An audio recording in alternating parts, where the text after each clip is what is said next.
আমরা আজকে যে অনুষ্ঠানে একত্রিত হয়েছি এটা সিরত সম্মেলন। নবীজির জীবনের দুইটি দিক, একটি হচ্ছে সুরত আর একটি হচ্ছে সিরত। সিরত অনুকরণীয় আর সুরত প্রশংসনীয়। সুরত ধারণ করার ক্ষমতা কোনো মানুষের নেই। শামাইলে তিরমিজির হাদিসগুলো যখন পড়তাম, হৃদয়ের আয়নায় একটা মূর্তি দাঁড় করিয়ে নিতাম, একটা অবয়ব দাঁড় করিয়ে নিতাম, একটা আকৃতি মনে মনে কল্পনায় ভাসিয়ে নিতাম। চাইতাম আমিও যদি এমন হতে পারতাম, কিন্তু যা হবার নয়। তিনি ছিলেন মধ্যম আকৃতির সুঠাম দেহের অধিকারী একটি মানুষ। তার চুলগুলো ছিল ঘাড় পর্যন্ত প্রলম্বিত, হালকা হালকা কোকড়ানো। তিনি যখন চুলের ভিতরে তৈল দিয়ে আছড়াতেন, মনে হতো মৃদুমন্দ ঢেউ দেখা যায়। তার কপাল ছিল চওড়া, ভ্রুগুলো ছিল জোড়া ভ্রু, ধনুকের মতো বাঁকা। চোখের পাতাগুলো ছিল ফুটন্ত গোলাপের গোলাপি রঙের এক একটি পাপড়ির মতো। তিনি কখনো বা যখন চোখের পলক ফেলতেন, মনে হতো মৃদুমন্দ বাতাসে গোলাপ পাপড়ি যেন দোল খাচ্ছে। তার চোখের সাদা অংশ ছিল রক্তিমাভ সাদা, কালো অংশ ছিল কৃষ্ণ কালো। তার নাকটা ছিল খাড়া, নাকের ছিদ্রগুলো ছিল ছোট ছোট। নাকের নিচে ছিল সরু চিকন গোঁফ, গোঁফের নিচেই সেই গোলাপি রঙের ঠোঁট। তার ঠোঁটগুলো যখনো কখনো বা মুচকে হাসত। গোটা পৃথিবীর মানুষ অবাক বিস্ময়ে দেখত, গোটা পৃথিবীতে যেন বিজলি চমকিয়েছে। তিনি কখনো বা যখন এই রাস্তা দিয়ে হেঁটে যেতেন, 1 মাস পরেও কখনো যখন সাহাবা হাঁটতেন, তার গায়ের জান্নাতি গন্ধ তারা পেতেন। মায়েরা উম্মাহাতুল মুমিনিন যারা, তারা নবীর যখন কখনো এই ঘামে ভেজা শরীর নিয়ে ঘরে ঢুকতেন, কপালের ভিতরে মুক্তোর দানার মতো ঘামগুলো যখন জমে থাকতো, মায়েরা ছোট্ট শিশি খুঁজে সেই ঘামগুলো শিশিতে ভরে জমা রেখে দিতেন। কখনো বা ঈদে কোনো অনুষ্ঠানে যেন আতর হিসেবে ব্যবহার করতে পারেন। এই সুরত ধারণ করা কোনো মানুষের সাধ্যর বাইরে। কখনোই কোনো মানুষ এই সুরত ধারণ করতে পারবে না চেষ্টা করলেই। কিন্তু তার সিরত যেটা অনুকরণীয়, অনুপম আদর্শ। তিনি এসেছিলেন এই জন্যে, ওয়ামা আরসালনাকা ইল্লা রাহমাতাল লিল আলামিন। তিনি ছিলেন রহমত গোটা ধরনীর জন্যে। যেমন করে আল্লাহ বলেছেন, ফাবিমা রাহমাতিন মিনাল্লাহি লিনতা লাহুম ওয়ালাউ কুনতা ফাজ্জান গালিজাল কলব লানফাদ্দু মিন হাওলিক ফাআফু আনহুম ওয়াস্তাগফির লাহুম ওয়াশাওিরহুম ফিল আমর ফাইজা আযামতা ফাতাওয়াক্কাল আলাল্লাহ ইন্নাল্লাহা ইউহিব্বুল মুতাওয়াক্কিলিন। তিনি এসেছিলেন তেমন করে। কেন তাকে পাঠানো হয়েছিল? আল্লাহ নিজেই বলেছেন, লাকাদ কানা লাকুম ফি রাসূলিল্লাহি উসওয়াতুন হাসানা। তিনি ছিলেন মডেল, তিনি ছিলেন আইডল, তিনি ছিলেন আইকন, তিনি ছিলেন অনুপম আদর্শ, তিনি ছিলেন উসওয়াতুন হাসানা। তিনি গোটা মানব জাতির জন্যে সকাল থেকে সন্ধ্যা, রান্নাঘর থেকে সংসদ ভবন, তার জীবনের ব্যক্তি জীবন, পারিবারিক জীবন, সমাজ জীবন, রাষ্ট্রীয় জীবন, অর্থনৈতিক জীবন, ইন্টারন্যাশনাল রিলেশন, সকল ক্ষেত্রে তিনি ছিলেন আদর্শ, তিনি ছিলেন মডেল, তিনি ছিলেন আইকন।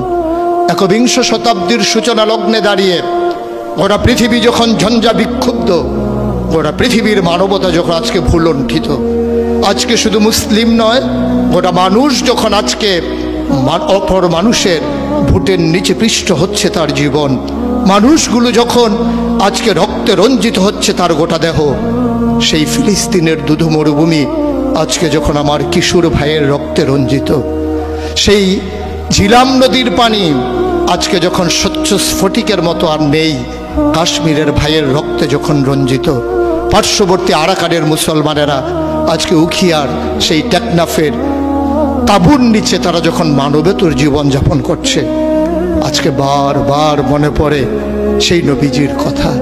তিনি যদি আজকে আসতেন কোনো একটা ভূখণ্ডে, আমরা যদি দৌড়ে দৌড়ে তার কাছে যেতে পারতাম, গোটা মানবতা যদি বলতে পারতাম মুক্তি চাই, স্বাধীনতা চাই, ভোটের নিচ থেকে জীবন চাই, তিনি হয়তো আঁকড়ে ধরে বলতেন এখানেই শান্তি, চলে এসো, উদখুলু ফিস সিলমি কাফা, তাহলেই তোমাদের জন্য প্রশান্তি, তাহলেই তোমাদের জন্য মৃত্যুর, স্বাভাবিক মৃত্যুর গ্যারান্টি।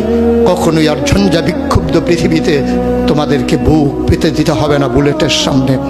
যদি এমন হতো, আমাদের কথাগুলো হতো কোরআনের কথার মতো, ওয়ামান আহসানু কাওলাম মিম্মান দাআ ইলাল্লাহ ওয়া আমিলা সালিহান ওয়া ক্বালা ইন্নানী মিনাল মুসলিমিন। আমাদের তাগিদ জুতে হতো এমন, উদখুলু ফিস সিলমি কাফা, ইসলামে পরিপূর্ণভাবে চলে আসো। আমরা যদি সে কথা থেকে দূরে সরে আসতে পারতাম, আফাতুমিনুনা বিবাযিল কিতাব ওয়া তাকফুরুনা বিবাজ, কতই না সুন্দর হতো। ভালোবাসা যদি হতো এমন যে নবীকে যেমন করে আল্লাহ তাবারক ওয়া তাআলা ভালোবাসার আধার বানিয়েছিলেন, ইবাদতে যদি আমরা হতে পারতাম এমন, আনতা আবুদাল্লাহা কাআন্নাকা তারাহু ফাইন লাম তাকুন তারাহু ফাইন্নাহু ইয়ারাক। আমরা যদি সফলতা এমন হতে পারতাম, কাদ আফলাহাল মুমিনুন আল্লাযীনা হুম ফি সালাতিহিম খাশিউন। আমরা যদি দীপ্ত শপথ গ্রহণ করতে পারতাম, ইন্না সালাতি ওয়া নুসুকি ওয়া মাহইয়ায়া ওয়া মামাতি লিল্লাহি রাব্বিল আলামিন। আমরা যদি নিজেদের কুরবানির নজরানা এভাবে পেশ করতে পারতাম, ইন্নাল্লাহা ইশতারা মিনাল মুমিনিনা আনফুসাহুম ওয়া আমওয়ালাহুম বিআন্না লাহুমুল জান্নাহ। সেই দীপ্ত শপথ জীবনে ধারণ করে আমরা যদি উমর বিন আব্দুল আজিজের মতো ক্ষমতা যখন তার মসনদে তাকে বসানো হলো, তিনি আস্তে করে ঘরে ঢুকলেন, তার বিবির সামনে গিয়ে বললেন, উত্তরাধিকার সূত্রে যে অলংকারগুলো পেয়েছো রেখেছো কোথায়? অলংকারগুলো কাঠের বাক্সে ভরে যখন তার সামনে এনে দেওয়া হলো, বলছিল, এর ভিতরে আমি রক্তের গন্ধ পাই, এর ভিতরে আমি বাতিলের গন্ধ পাই। সুতরাং এই অলংকার তোমার না, এই অলংকার আমাদের জন্য গোলার কাটা, জাহান্নামের শাস্তির কারণ। তিনি সবগুলো অলংকার রাষ্ট্রীয় কোষাগারে জমা দিয়ে চোখের পানি ফেলে দিয়ে বলেছিলেন, পূর্বপুরুষের দায় পরিশোধ করলাম, পূর্বপুরুষের দায় পরিশোধ করলাম। তিনি সেদিন বলেছিলেন, সবার ঘরে যেমন রান্না হবে আমার ঘরেও তেমন রান্না হবে। প্রিয় দ্বীনি ভাইয়েরা, প্রিয় আলেম ভাইয়েরা, আমি যদি এভাবে বলি, আজকে ১৫০০ বছর পরে আজকে আমাদেরকে স্বীকৃতি দিতে হবে কবি ফররুখের মতো। তিনি বলেছিলেন, কোরআনের নূর বুকে পুড়ে নিয়ে দাঁড়ালে যখন মরুর পথে, মহাবেদনায় দেখলে মানুষ ভাসছে পাপের কলুষ স্রোতে। সে কি অনাচার, সে কি বেবিচার, বিভৎস ক্রূর আখি বিলীন, ভয়াল ঘৃণায় নাক্কার শতাব্দী পথে রাত্রি দিন। আসুন সবাই মিলে এক ঝঞ্ঝা বিক্ষুব্ধ পৃথিবীকে একটু ফুলময় করে দেই, একটু আনন্দঘন পরিবেশ করে দেই। ভবিষ্যৎ প্রজন্মের জন্যে আমরা একটা সুন্দর পৃথিবী বিনির্মাণ করি।